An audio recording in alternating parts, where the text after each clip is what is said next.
Mi fi na astudiaeth cymunedol oedd yn dangos bod dros 80% o bobl yn cytuno bod angen gwasanaeth fel hyn. Mae'r gwasanaeth yn cynnig pob math o weithgareddau o sgiliau coetir, i fforio a coginio, crefft natur. Hefyd mae yna sesiynau cerdded a da ni'n gwneud pethau therapi anifeiliaid sy'n hyfryd. A mae rhain i gyd yn digwydd o fewn ein hybiau llesiant. Mae yna un yn Pamperthog, ger Machynlleth, a mae yna un yn Taliesin ar y ffordd i Aberystwyth. Da ni hefyd yn cydweithio efo'r feddygfa yn agos iawn, a mae modd neu sesiynau o'r gardd synhwyredd yn yr ysbyty. Felly, gallwch gael eich cyfeirio ar gwasanaeth gan y meddyg teulu neu trwy gysylltu efo fi di'r swyddog ymgysylltu. Os ydy trafnidiaeth yn broblem i chi, da ni hefyd yn gallu helpu chi i gyrraedd y mannau gwyrdd yma.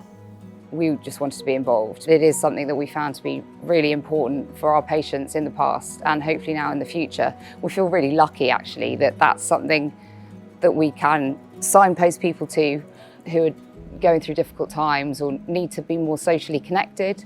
It's been great to be involved actually. Mae Bro Ddyfi yn gyfoeth o natur a mae astudiaethau'n dangos mae jyst 2 awr y wythnos yn ei gwahaniaeth sylweddol i iechyd a llesiant bobl. Felly mae'r arweinwyr yn broffesiynol iawn ac yn gobeithio yn helpu chi ail gysylltu efo'r man yna a wneud y man yna yn mwy hygyrch i chi. It can provide so many benefits for people's well-being, mentally, physically. Obviously we deal with medication, talking therapies, things like that, but also self-help, self-care.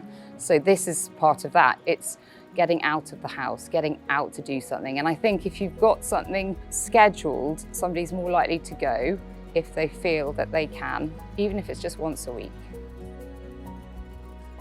Being, I think, in the Dyfi Valley, knowing how connected we are to the surrounding area in this very special place. The benefits of just sitting and chatting and making away from screens, technology, it's just nice to be able to remove yourself from all of that when we can.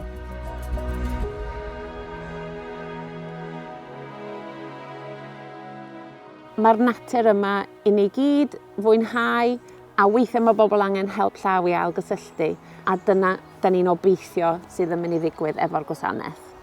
A'r gobeith ydy yn y dyfodol bod hwn yn llwyddiannus a bod bobl yn gweld hwn fel rhan annatod o'n gwasanaeth iechyd ni.